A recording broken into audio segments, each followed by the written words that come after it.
Greetings and welcome to Mount Olympus. I am Hercules Invictus, and today I'm proud to bring you Lynne MIceli and Edgar Casey's ARE in NYC.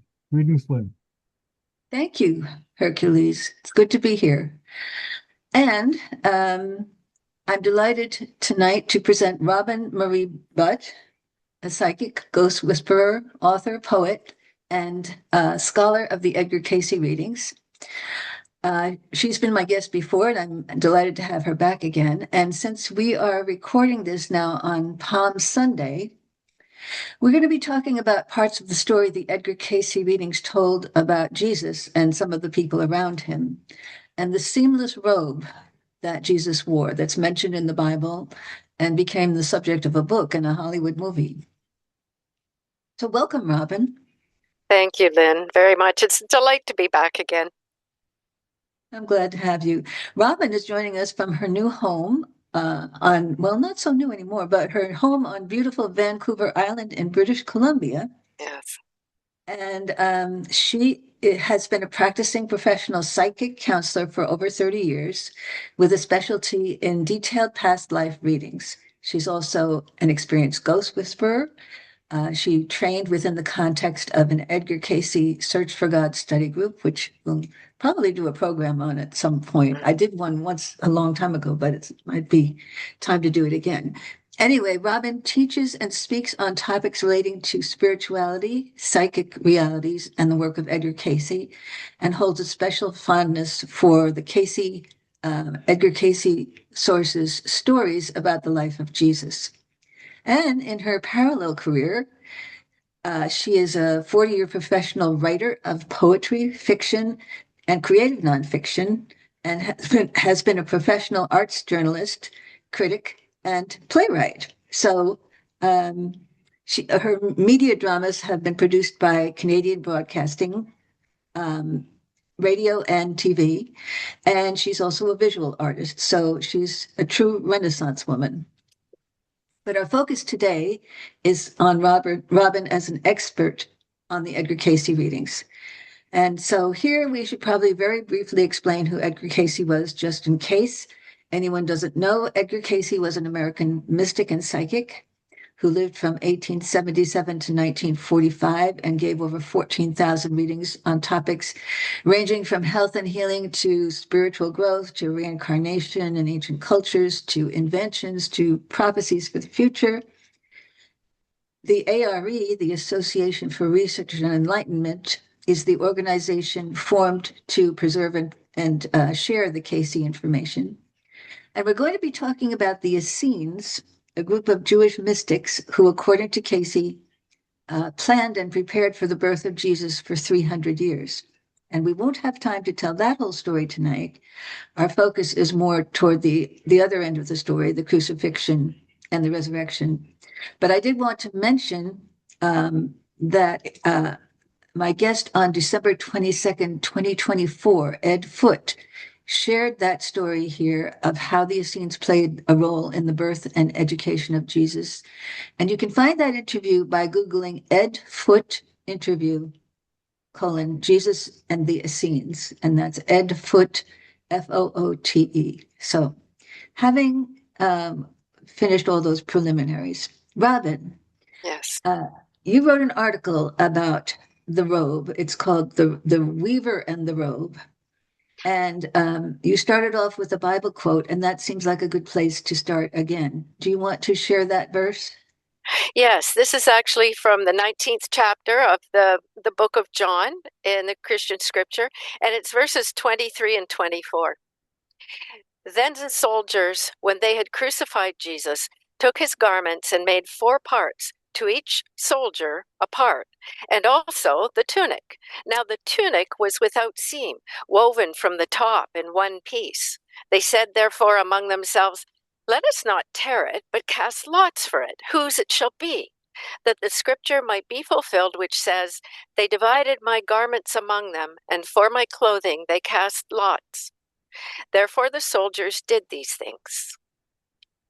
Thank you. And so Edgar Cayce did a life reading for the woman who, in a previous life, was the weaver of that robe, correct? Yes, yes. and she was number 3175. And maybe you could explain briefly that numbering system and then talk a little bit about what a life reading was. Yes, once the Caseys, and by which I mean Edgar, Gertrude, and those around Casey supporting his gifts, realized that these readings were giving information that was staggeringly important historically for humanity and going forward for humanity. They thought it has to be recorded. Of course, along comes Gladys Davis, who became his longtime secretary, took shorthand during the readings. But they wanted to maintain the anonymity or the privacy of the readees, the people that came to Casey for help. So each one was designated with a number, and they just started at 1 and kept going. And this woman was 3175. Now, when you see a reading and a dash and then another number, that second number signifies, was it the first reading they had, the second, the third? 3175 had a number of them. And that's for our benefit, because she certainly learned a lot more in depth by going back to Casey with further questions. Tell us a little bit about what a life reading was. What was it like when Casey did that? Yes. For years, I think it was almost 2 decades, Casey was known as a healing trance reader, and he gave healing readings and helped a lot of people. And those healing stories are actually quite staggering, as you know, Lynn. But suddenly, in the midst of that work, Casey and probably the people around him had reached a point of development and probably a point of trust in the source of Casey's information, that something began which was called a life reading by them, and it discussed the previous incarnations of the soul who'd come seeking and who was currently under discussion. So a life reading, we may think of it as the present life. We're thinking childhood on up to adulthood, maybe into the future. A life reading, in Casey's terms, in the ARE terms, included previous incarnations, and Casey looked at how those had a bearing on the present life as well. He wasn't looking at them for reasons of curiosity and mild interest. They had a direct and important bearing on the person living in the present now, when they could refer to their previous incarnations. So that was a life reading. And then the reading would also go on to give advice about, or recommendations for how the person should develop in the present lifetime as well. Yeah. How they would develop spiritually, and maybe what they might do for a career in various things. Yes. Okay. So this woman, 3175, what did the reading, or what do we know about her in the lifetime when she had the reading with Casey? Right. The ARE recorded basic background, and she was a woman probably in middle age, we can assume, maybe late middle age, who was born in Lancaster County in Pennsylvania. Her husband had just died. It's clear that they had previously visited Virginia Beach. She'd met Edgar Casey in person. She was deeply moved by that meeting. And later we'll understand why as we discuss it. But they had gone primarily at that time for a reading for her husband, who was quite ill. And they hadn't heard of Casey in time to seek help for her husband's illness earlier. So by the time they accessed her husband's reading from Casey, they did understand, or were quite at peace with the fact that her husband, he would experience a mitigation of symptoms, but it was probably too late to save his life. That was indeed the case, but they were both at peace with that. Now, at the point where she reaches out to Casey on her own behalf, her husband has passed away, and she's feeling adrift. She's feeling lonely. She's at loose ends. She feels in a bit of a spiritual disconnect. And she reaches out to him for a life reading. But what I found remarkable, even in the letter with which she reached out to the ARE, to Casey, was her respect, her humility, and her deep spirituality. They shine through that letter in its humbleness and its gratitude. She was grateful in advance, even of receiving a reading, which shows us we're in the presence of a person who's already someone lovely. Yes. And so what did the reading or readings actually her first reading started this, and then she requested additional readings to learn more. What did it tell us about her in the lifetime where she was the weaver of that robe? Well, it's interesting because in this life, obviously such an important life, and CAYCE had also already read later lives for her that were of quite notable significance. But going further back, he came to this woman whose name was Martha. Martha was a young Essene girl, creatively and spiritually gifted from the get-go. And CAYCE goes right back into her childhood to talk about Martha. But he starts out also by saying, here's this young girl with creative gifts, but she has visions, she has vivid dreams, she sees signs and symbols, she hears voices, not in any aberrant way, but in a spiritual way. And CAYCE even says to her, these experiences were as play. That was part of her playful inner world. But her mother, CAYCE says, whose name was Sophia, came into contact and obviously was deeply affected by the greatest Essene leader at that time, whose name was Judith. And Judith, we know through the CAYCE readings, had been expected by the Essenes to be a new leader. They had anticipated her birth. Obviously, they'd had dreams and visions of their own about this new one that was about to be born amongst them. And they knew that she would be a great leader, but they had expected her to be a male. It was still a male-dominated world. And when she was born a woman, they were surprised, but of course they rolled with it. And so Judith became, in our terms, the young woman who actually also had dreams, visions, heard voices, saw signs and symbols. She was highly educated in all the spiritual traditions of the known world at that time. And she was a scholarly, maybe somewhat retiring person, but somehow Sophia came in contact with her, Martha's mother, and was deeply affected by knowing that Judith was now in charge of the education of both John, Jesus' cousin, John the Baptist, and of Jesus. And she was actually in charge of the Holy Family from the get-go. And that means in terms of their protection during the birth, the flight into Egypt, when they would be recalled, Judith oversaw Jesus' educational arc, his protection, and was at certain points in his education, she was one of his teachers. So this is someone who knows the Messiah intimately, and Sophia was very affected by that knowledge, which then, of course, she goes home and shares with her daughter. But knowing that Judith is someone like her daughter, spiritually, with all these gifts and visions, she is moved to nurture those in Martha, in little Martha. So CAYCE's at pains to show the chain of connection between these women and how it affected the mothering of this little girl who then becomes so significant in Jesus' story.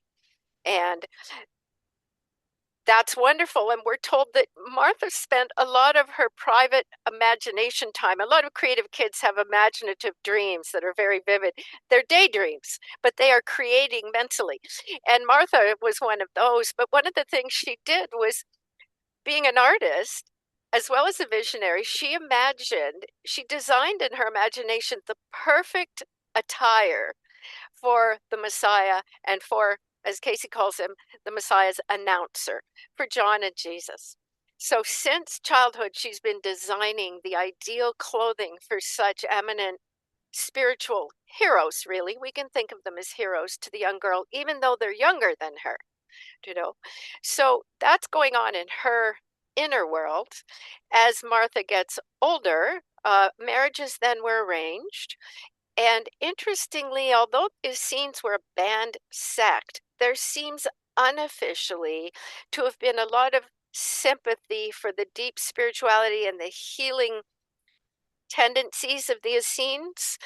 And Martha was given in an arranged marriage to Nicodemus, who we've heard of in the Christian scripture. He was a Pharisee. He was a member of the Jerusalem Sanhedrin, which is a high Jewish ruling court at the time. But of course, at the time, the Jewish people were living in a theocracy, so even the Sanhedrin were answerable to the high priest in the temple. And the high priest in the temple at the time, of course, was Caiaphas. So here's Martha married into the thick of the political and religious drama that is going to ferment. And CAYCE says that while she's married to Nicodemus, Nicodemus himself seems to have been respected for deep spirituality. He never quite became an Essene, but he seemed very interested in the Essene approach to spirituality. He kept an ear to the ground, an eye out. He was in a high position. He could do this. And he followed the ministries and developments of both Jesus and John. And so here's Martha at home.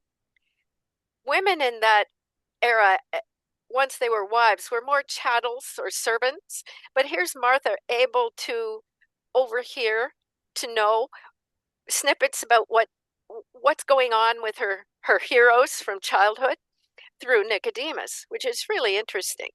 So yeah, that's what we first learn about Martha, and up to the point where she marries this significant Jewish leader who lands her very much in the thick of it. Yeah, I've been thinking about that, about how she, as an Essene, ended up married to Nicodemus. And Yeah. of course, Edgar CAYCE mostly only answered the questions people asked. So Right. a lot of times now we look back at the readings and say, gosh, I wish somebody would have asked more about that. Yeah. Because I've been thinking that from the point of view of the Essenes, that might have been something that they wanted, because she could perhaps have some influence in high places by being married to Nicodemus. Anyway. Yes, I think that's true. And just a side brief comment, the Essenes seem to have been both aware that it's important to try to be politically savvy, but any decision always had to be underscored by, is it a clearly chosen free will choice, and is it backed up by dreams, visions, by the spiritual insights and the spiritual guidance that's constantly being given? Yeah. So probably both were at play in arranging that marriage and agreeing to it. And so Martha was not only connected to through her mother to Judith, who was the head of the Essene community. Mm-hmm. She also was Peter's. Yeah, she was connected to the disciples through Peter. She was Peter's wife's mother's sister. So she was the aunt of Peter's wife. And that becomes significant, of course, because we know his first miracle was the changing of the water into wine in the wedding at Cana.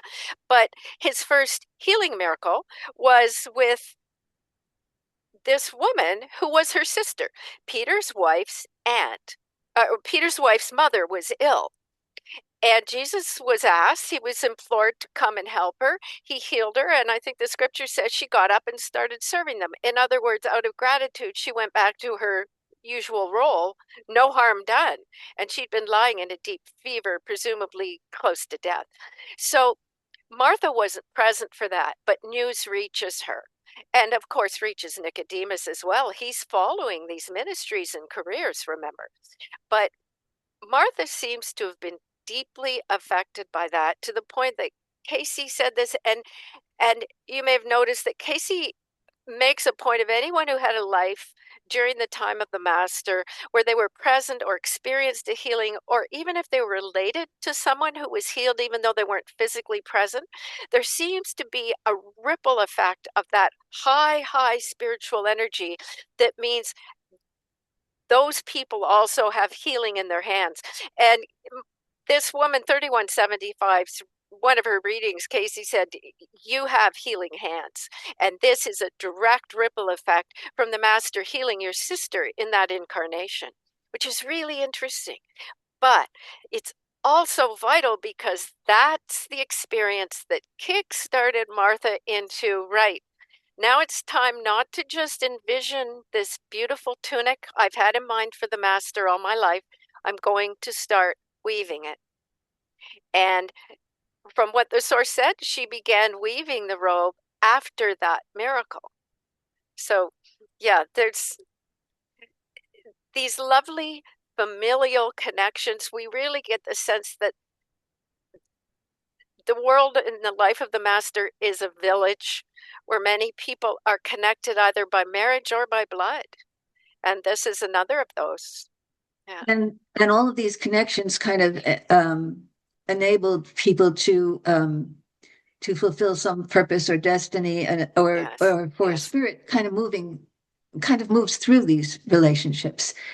Yeah, I think CAYCE was at pains to show that too. I mean, when he went to such effort to explain Sophia and Judith and the influence on Martha, I think he's saying, be aware that no one person is an accident. You're all in a very carefully built and constructed network, but also give your best to the network, because you never know who you're affecting and to what glorious divine end, you know. Yeah. Even as that initial the verses from the Bible that you read, they say that this whole thing happened. The robe being seamless, and therefore the soldiers choosing not to tear it up, they instead cast lots for it, and that fulfilled a prophecy, and and so spirit is moving through all of this in ways that none of the people involved could have anticipated. And spirit has a very long view. Yes, very long, very creative. So now let's get to talking about the robe itself. Yes. So Martha's weaving this. This also seems, that healing seems to have signaled a sea change in Nicodemus and Martha's own marriage. They seem to have become more a partnership of equals. Nicodemus becomes very interested spiritually. He seems to be a man with a spiritual hunger. He wants to learn. He doesn't take his power to heart and puff himself up. I think he takes his power seriously as, I have a responsibility to be open to learning the highest and best. And so he seems very interested in the teachings of Jesus, but it would appear that their marriage from then on grows into something more like a partnership of equals, less like she's a servant or a chattel, says CAYCE, more that they're partners. And this is during the weaving of the robe. But then we have another dramatic event. Jesus heals the widow of Nain's son. And that's another healing story in the Bible. It occurs later on in Jesus' healing ministry. But the widow and her son were relatives of Nicodemus this time. So now both Martha and Nicodemus have had a relative healed by Jesus. This is profound. And what's interesting, of course, Jesus would have known that that widow, left without her only son, was alone in the world and very vulnerable. She had no one to stand up for her, no one to pay for or protect her, and it made her just terribly vulnerable. So a lot of his sympathy in restoring her son to life was for her position and her safety in society, as well as for the trajectory of her son's life. But imagine them hearing. They would have realized all that. And it's interesting because somewhere around this same time, Martha finishes weaving the robe. And Nicodemus, as a gesture of thanks for this healing to a member of his extended family, presents the robe to Jesus. And I think we've talked before about it. It can seem a little, well, heck, she wove it. Why does he get to present it as a gift from him? It was completely understood that the weaver was a part of that gift. And CAYCE says that such was the accomplishment, he says achievement, of the weaving, that Martha instantly became a figure of deep respect for those around the master and also for Jesus himself. So we have to understand that from the get-go, that tunic caused a stir. The robe caused a stir. That there was something exceptional about that weaving that even the master was, I think we could interpret it as blown away. Because CAYCE says he had great respect for Martha after that, and she became a figure of some renown and admiration. But because of her position with Nicodemus, Martha was actually able, I mean, we know that the women around the cross and that ministered to Jesus, helped him in his healing ministry, were largely Essene women, some of them deeply educated, some of them trained with Mary in the Mount Carmel school and had grown up with Jesus' mother Mary. So these were what CAYCE called the holy women. And they were the women also found at the cross. Martha became one of those holy women, that group. But because of her position, she was able to influence the political powers that be. Women were not allowed to go about in public on their own and without husbands. There were a lot of strictures on women's movements. But Martha was able to influence so that the holy women around Jesus were able to accompany him on his various travels in his healing ministry safely and without being bothered by authorities. That was already an incredibly significant gesture that she achieved from her position. So it's, she gained a lot of respect and she used it well, let's say. Yeah. But the robe itself, it's tantalizing. Lynne, you said, unless people ask the questions, we just don't get to know. But I can describe the robe itself. All we know from the gospel I read is that it was woven all of one piece. That's true. We also know from CAYCE, there are two, a piece of weaving has a warp and a weft or a sideways band, and they're interwoven. The typical easy way to end the edge of a piece of cloth was with fringes. You just let the loose threads dangle. Eventually, the last threads loosen off and it can fray and come apart. But there's something called selvage weaving, which takes those ends that would be fringe and weaves them back in very meticulously into the cloth so that there's a smooth edge. And all that was recorded in the gospel was that this selvage was given all the way around the garment and around the vertical hole for the head to go through. It was a tunic that was just one piece, would have been put over the head. It was open at the sides and it would have been belted over Jesus' underrobe. Usually the Essenes wore white from what I can see in the reincarnational record, but it was pearl gray, which CAYCE remarked that Martha in her life was very much of color. She did much with color. And so this is an artistic sensibility, obviously, that she worked well with color. But she knew the coloring of the Messiah, which without prejudice, CAYCE gave us as, it's unclear, it's strawberry blonde, maybe auburn, and gray blue eyes in Jesus. And so she chose dove gray, a pearl gray, for this robe. And you can't help but think it was very sensitively matched to the coloring of the person it was for. Fashion was not a thing you paste onto any body. It was made for that particular body.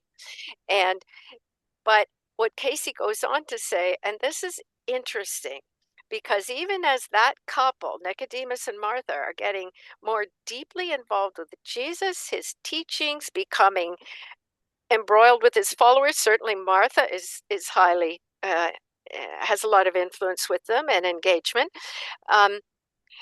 They are still answerable to Caiaphas. And we know that this high priest was an absolute enemy of Jesus. He was the key enemy of Jesus and engineered the crucifixion, in fact. But here's this couple leading this very careful, ironic double life. And CAYCE tells us that when Martha thought about the robe, the ancient high priest, Moses had in vision been given the design for the first high priest's robe, which would have been his brother, Aaron. And the ancient high priest's robe, traditionally, there was an overrobe. This is the tunic. The tunic of the high priest was blue, beautiful blue. It had a border of gold brass bells interspersed with balls of wool, blue, red, and purple wool, sort of knotted together to look like pomegranates. And pomegranates represented the promised land. And the bells would announce that the high priest, when he put on this overrobe, is going into the temple, especially on Yom Kippur, the Day of Atonement, to intercede for the people, intercede for their sins, and to seek atonement and forgiveness. And over this, the high priest wore additionally a breastplate that was set with 12 precious, semi-precious gems that each represented a tribe of Israel. And this breastplate, he would go into the inner sanctum of the temple, and presumably there was a beam of light that would come in at that time of year, strike the breastplate, and the high priest would have insights, visions, have a highly spiritual experience in which he sought to intercede for the people and to make atonement and find forgiveness for them. So it was a very important piece of ceremonial dress. But CAYCE says Martha clearly knew all this. She was educated about this stuff. But in her visions, going way back, before she's now married to a guy who answers to the current high priest, she has envisioned that garb for the high priest. She's done away with the breastplate. The Messiah doesn't need an external divination system. But interestingly enough, it sat over the high priest's heart chakra. To Martha, the heart chakra of the Messiah is the divination place to replace all forms of divination that are outward. But she takes the pomegranates and the bells as they're external, they can fall off, they might need to be sewn back on, they're noisy, the Christ is not ostentatious. So it's not clear. You know how the source often made allusions in the way it spoke English. It's not clear whether she left them out altogether or she wove them into the broad selvage on the edges of the cloth. That's one possibility. What we do know is that there were additional divination aids, I guess we can call them, called the Urim and the Thummim. And to this day, they were considered so secret and so holy that nothing was actually recorded about them that was specific enough for us to know. Scholars argue about it to this day, what they really were. Some people think they were divining sticks that were kept behind the high priest's breastplate. One scholar thinks they weren't separate things, that they were two sides of a stone that would designate yes or no, guilty or innocent, and then the priest would discern more detail around that simple answer. But the Urim and Thummim, CAYCE is very clear, were woven into the selvage. But well, that's so yeah. There's a mystery about the Urim and Thummim that nobody really knows exactly what they were. Yes. And yes. But she was a visionary. Yes. And on some level, she had some understanding of the Urim and Thummim, and she wove that somehow into the decoration in the selvage. Is that yes? Is that right? Yes, exactly. And she may or may not. The CAYCE readings aren't clear. She may or may not have put some depiction of the bells and the pomegranates in there, but she definitely wove some essence of the Urim and Thummim into the selvage. Now, that was unusual for that time, correct? That wasn't something that was normally being done. And in fact, I researched weaving at that time. I should say, by the way, that the Urim and the Thummim, their actual meanings are lights and perfections. You can interpret that as perfect light. So here's Martha weaving symbols of how she would describe the Messiah as perfect light. So Martha had absolutely no illusion that Jesus was going to be a temporal or political king. She knew that this is a spiritual leader of the highest order, and she's weaving perfect light. Or also, the lights and perfections can be seen as revelation and truth. So she's also weaving revelation and truth, Jesus as the essence of revelation and truth, as the Messiah, into the border, but in a secret way that only the sort of initiated. And I think you're right, Lynn, she must have been initiated in visions, because even though she would have been educated about the historic high priest garb, the Urim and Thummim were very secret. And nobody knew about them who didn't have to know about them. And that's our problem now. But yes, they had deep meaning, but the manner in which she wove them is what seems to be extraordinary. Because you asked about the weaving of the time. I did a deep dive into researching weaving through the ages. And in order to get images, to get depictions into weaving, the weaving of the time was flat and plain. Two threads in two directions going back and forth against each other with the same tightness, the same thickness. It's possible to do a rudimentary kind of image by varying the tightness or the thickness of the threads, but the most you could get is sort of a curved line, maybe. Mhm. And if you play with thickness, eventually the looseness of the thicker threads can fray. It can become a liability. I don't plump my vote behind that being her invention for her piece of extraordinary weaving. I really think she did something called jacquard, and it was named by the Frenchman who devised a machine to do it in 1875. But it wasn't invented, as far as we know otherwise in the historical record that we have, until 100 years after Martha's life in China for silk. And it was a form of weaving, very complex. It required two people. There would be a loom servant who was above, gauging tightness of threads, and the main weaver down below. And the threads were very carefully calibrated to the millimeter to tighten or loosen just enough to create pictures in the weave. Slightly raised images. And from what I could find, that weaving had never been done before at the time of Martha. But I really, really strongly suspect that with her visionary gifts and her intelligence, she had been shown this method. And having dreamed about it for years, when she finally goes to do it, we have to assume she would have had to train a servant to do the weaving with her.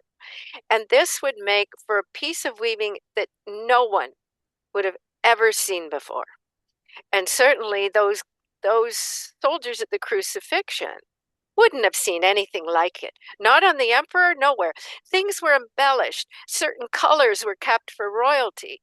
You know, St. Paul was a dyer of cloth, and royal purple came from a certain kind of sea urchin, but you had to be a certain class of person before you were allowed to wear that color. So a lot was conveyed with embellishment, decoration, and color that was imposed on cloth.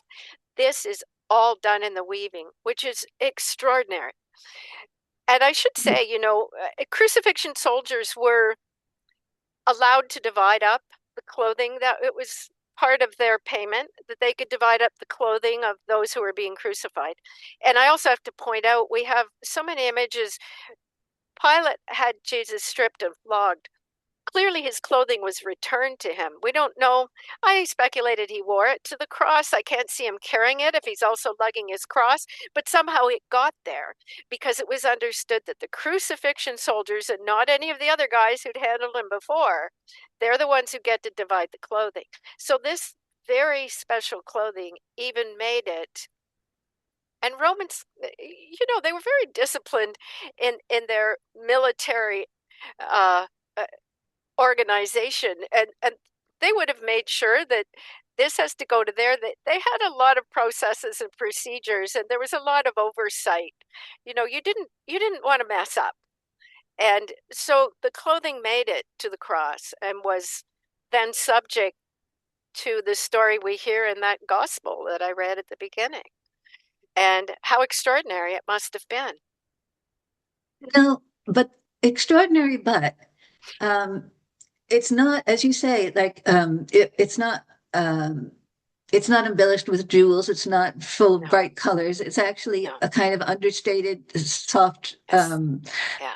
color. This, pearl Yeah. gray, and the decoration around the selvages, probably around the bottom of the robe, Hmm. probably would not have been noticeable unless you got close. Like at a distance, you probably might not have seen it. So it was extraordinary, but it wasn't flashy. It wasn't It like, was not flashy. And what I find that so intriguing, isn't it, Lynn? Because Martha had a clear sense of the Messiah as a person of radiant humility, with all this power, but with grace. So she wove him a garment that's full of references to perfection, perfect light, atonement, forgiveness, uh, truth, and and she made it subtle mhm. because he himself was the embodiment of it. She didn't decorate or create anything that would distract from the human being inside it. And that's really telling, isn't it? Yeah. Yes. Yeah, I've been really struck by that in going over this material, that Martha seems to have just, probably through dreams and visions and also her own intuitive understanding, she got the character of Jesus. And so what she made was not only highly suited to him and who he was, but it was admired by those who saw it. Almost, I think, also intuitively, they understand we could never have come up with this, but it's perfect for him. And CAYCE did say it became as the equipment that the master always wore after that. I think you're right. I don't think it would have been visible from a distance. So not anything that's going to attract thieves, you know. Oh, I want this, I'm going to take it. Yeah. Right. I should say also, you mentioned, or did you? Did we talk about Lloyd C. Douglas wrote a novel called The Robe? Well, I mentioned it at the very beginning. Yes, that Yeah, there that yeah. it was a book and then a Hollywood movie with Richard Richard Burton. Burton and Yes. Victor Yeah, Mature. yeah, yeah, Um, yes, yeah. And that book, which entranced me as a teenager, I just ripped through it. I probably read it 3 times when I was young. I was entranced by it. But that really follows the robe as it's passed through subsequent hands after the crucifixion, and it posits the idea that the robe carried spiritual energy that had the power to affect and even transform the people who touched it, maybe even to heal them. And Lloyd C. Douglas, who wrote it, he was a minister. He was a Protestant minister, but he was also a novelist. He did a lot of writing. So it's not it's it nowhere do we have any indication that Lloyd C. Douglas met CAYCE or knew of CAYCE. And unfortunately, we don't know if anything in his story does come from the incarnational record that perhaps he intuited or picked up on, because we just have no record of that soldier who won the robe, whoever he was in the present incarnation in CAYCE's time. He just didn't come for a reading. And right, the and yeah, readings right, limit and themselves to who's there. yeah, only the readings would not talk about the past lives of people who were not present. Just that it wouldn't give information about or who hadn't asked for it. They didn't have to be Couldn't physically ask. present, but who Yeah, hadn't requested it. that's So right. so the CAYCE readings did not actually tell us anything about what happened to the robe or the people who had it after the crucifixion. No, they didn't. But since I spoke to you last, I've noticed a detail. The Robe came out in 1942. That's when it was published. It was an instant bestseller. It still sells millions of copies around the world. It's never been out of print, that novel, The Robe. But 3175, who was Martha, reached out for her reading in 1943. She can't not have been affected by the the hubbub, the buzz about that novel. On who knows on what level, obviously not consciously to begin with. And I don't know how the robe, I think the robe is described as red in the novel, because that's traditionally how artists and painters have depicted it. It represented royalty, royal blood descended from David, the blood of sacrifice, and so on. But she got the real goods in her reading and found out, no, it was gray, and I wove it back then. So Right. it's a fascinating story. But And then Martha, what by do the way, sorry? Oh, I was going to ask you what do we know? What do the readings say about Martha after the crucifixion? Well, I was going to say that during the crucifixion, Martha was there. So imagine, I cannot even begin to fathom the complexity of emotions. Martha is at the foot of the cross. CAYCE says she was on the right hand of Mary, and I get the sense of an implication that Martha was also Mary's right hand in a lot of organizing, decision making, supporting. Do you know? I think Martha had a significant role with Mary the mother, but she was on the right hand of Mary at the foot of the cross during the crucifixion. She would have had to witness what went on amongst those soldiers, and the casting dice for it, and who gets it, and the decision, will we tear it apart? No, let's not tear it apart. Imagine that you're the weaver of this most extraordinary weaving that possibly has ever been done in human history up to that point, and you're waiting for, a group of military guys who are basically brutalized because they conduct crucifixions to decide its fate, and how beautifully it was decided, really by the hand of God, because in the end the soldiers gave it to chance, as they thought of it, as a game, but really in that moment they gave it into the hands of God. And Martha would have known that at the base of the cross. But CAYCE says that, in fact, after the resurrected Christ said, "Go and wait for me in the upper room," Martha, CAYCE says, was one of those waiting in the upper room for the reincarnated Christ. And that's the time when he just appeared. He had achieved such mastery over the physical that he simply appeared. He didn't walk through a wall. He didn't come as a ghost. He wasn't half disembodied. He just appeared, and he was fully physical. And Martha was one of those there. But after, in the subsequent early church, Martha became a significant leader. CAYCE says that she was beloved teacher of spiritual law to young people, and that would be advanced, complex spiritual law, not temple dogma. Because remember, this couple of Nicodemus and Martha are deepening their relationship with Jesus. And in fact, Nicodemus went secretly to learn from Jesus because he's a member of the Sanhedrin. They're beginning to see Jesus as an enemy because Caiaphas definitely sees him as an enemy. So to protect his position and authority, but also to be sure he's a just and honorable man, I think Nicodemus went to learn from Jesus in secret. And the book of John talks about that. Right. But what we also learn in the book of John is that Nicodemus, along with another Pharisee, Joseph of Arimathea, also a member of the Sanhedrin. Oh, and I should say that earlier, Nicodemus was one who pleaded for leniency for Jesus from the Sanhedrin on different occasions. He was the one who asked for reason and common sense. This would have gone against what Caiaphas wanted. So he was nobody's yes man. And clearly he's been affected by Jesus' ministry as he's followed it along. But he, along with Joseph of Arimathea, put what we would consider thousands of dollars into precious ointments and spices for the body. And we know Joseph of Arimathea offered the tomb. But Martha, after that, was also very much a respected advisor for the men of the early church, which is really interesting. She was a respected advisor for those men, for the disciples.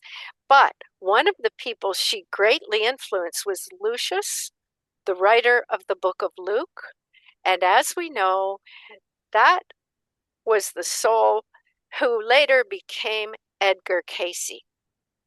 And it's really interesting because in one of 3175's letters, she says to CAYCE, out of this love and respect, I am going to meditate and pray for you during the periods of time when I know you're giving your readings, so that it may be of assistance to you in giving the readings. And CAYCE, this is recorded, CAYCE was at times so aware of her assistance from her prayer and meditation during his reading time that he would come out of trance and he would sit down and write thank yous to her for her help. So here's this unknown woman, we don't hear about her, this remarkable weaver who wove the robe, who had advised the writer of the book of Luke, who was Edgar CAYCE, and now she's helping and assisting with the readings so that they'll be less taxing for CAYCE, so that they'll flow smoother and be more accurate.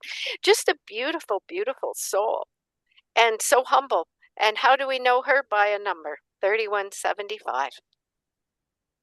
So she was remarkable. And she did, I should say, she lived to a long old life. And CAYCE says she had to withdraw.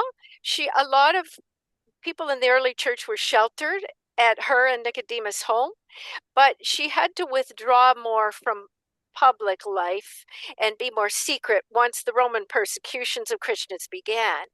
But she was never taken into prison, taken into custody. She was never beaten. And I think that that gift of the robe certainly conferred protection on her throughout that life. And CAYCE said she lived to a good old age in that era, which was about 79 years old. So yeah, just a beautiful story. And also with those tantalizing, but those tantalizing mysteries are still there, aren't they?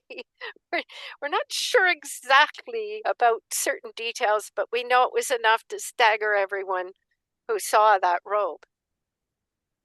And for you, one of the takeaways of this story had to do with art and the spirit, how the spirit can move through art and artists, because you are an artist. Yes. And, especially in our era, artists are really pressured to earn a living, make money, become marketable, listen to those who would market you, like take on board that you have to be marketable. So it's easy to let visions slip towards profit and marketability. I'm not saying the marketability isn't important, but clearly here the emphasis is on what is the purpose. Is it a higher purpose? What is the pure, clear, original vision? Is it faithful to the vision that's pure and clear, even as that vision may develop? Is it developed along a clear, pure path? And what's obvious from this story is that when an artist makes something with those high ideals, the ideal is felt, it's conveyed in the artwork to others who witness that artwork. And the artwork then carries its own sort of divine energy and influence. And I think that's why it's so interesting that Lloyd C. Douglas wrote that book called The Robe, because he was positing some power in the robe. To me, it's also about the creative vision and the skill, the just amazing creative skill in the execution of that robe. But I do think it should give all of us pause. If we think and worry about being marketable as artists, are we moving away from the purpose of our vision? Or have we not gone deep enough into our vision to find an ideal that has a spiritual bud at the center of it that can flower through the doing of the work? So because of how CAYCE described the development of her work, her life, and of her marriage during and after the weaving of the robe, it's clear that the making of that artwork also changed her life. it really deeply affected her as an artist. And I think there's a lot to be drawn out of that story for artists. If the work isn't changing you, maybe you haven't gone deep enough yet. And if it's bringing things to the surface that seem difficult, maybe they need to be brought to the surface and resolved, but make sure the artwork reflects that. If it's bringing you to a higher place, it's a gift. And I think that's where we talk about artists having gifts. It's a gift to have a vision. The gift is given to us. The vision is given to us. That's the gift. But then there comes the gift of interpretation and manifestation. And that's where the artist's just physical skills come into play, or mental skills. And I really think this is a story that illustrates if creative artists, and I would say in any walk of life where you feel called, if you keep your mind and your what can I say, your ideals. There's a word that's much exercised in Search for God study group work. If you keep your ideals in a spiritual place, and by which I mean a loving place, a place of kindness, a place that seeks resolution, a place that speaks truth, maybe truth to power, but not for show, not out of arrogance, not out of ego, because clearly Martha took her ego aside in having all these visions for the robe. If we allow ourselves as creative people, or in whatever walk we're called, to approach that deep sense of our life's purpose with those same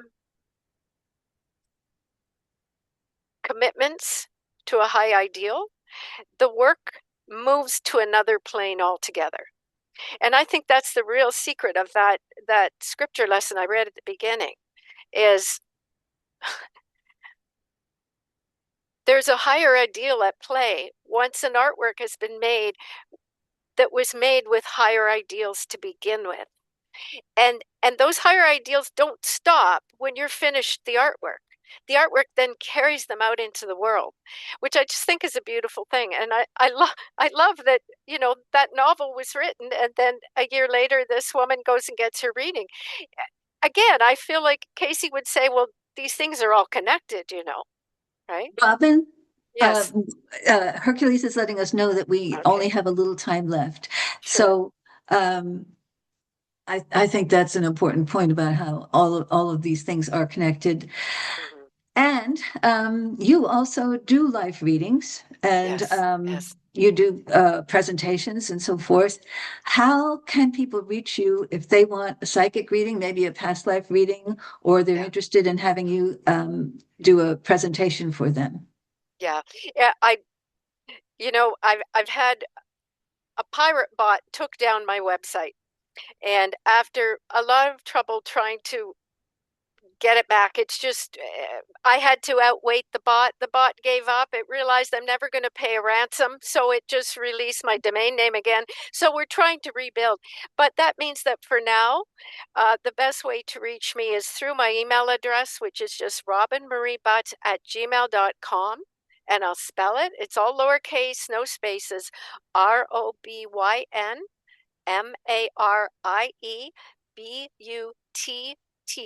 And I always point out to Americans that, yes, that's your name for rear end, derriere, bum, as we say in Canada. So it's really an old colonial British name. So maybe that'll help you remember, but Robyn Marie Butte. And gmail.com is the best way. And yes, I'm available for speaking or whatever people like. I'd say I have a specialty in past life reading, but I do it all. It's whatever the question comes. I've discovered that that's the question that we will look at. And it can be multiple questions, or none at all for that matter. Then the reading guides itself. And I can be reached through the ARE of New York email, which is info@edgarcaycenyc.org. And I'll spell that. It's, of course, info@edgarcaycenyc.org. So Thank you so much, Robyn. This has been so interesting, and I'm really thrilled that you were able to join me and tell this story. It's really one of those amazing little vignettes Yes. from the KC readings, but it kind of speaks to a much bigger reality, like how everything is so connected, Yes. throughout the universe. Yes. It's quite amazing. Yes, it's a beautiful story, and Lynn, I'm really grateful to you for giving me the chance to tell it. It's fabulous, and I hope more people hear it and are as amazed and moved by it as I was, and clearly you are. So thank you very much. Thank you, Robyn, and thank you, Hercules, for this Thank you, opportunity for us Hercules. to talk about this tonight. And thank you Thank you. both for another wonderful, insightful, and very positive show. And I wish you both a happy Easter. Thank you, Thank you you too. very much, Hercules. Bye-bye. Bye. Bye.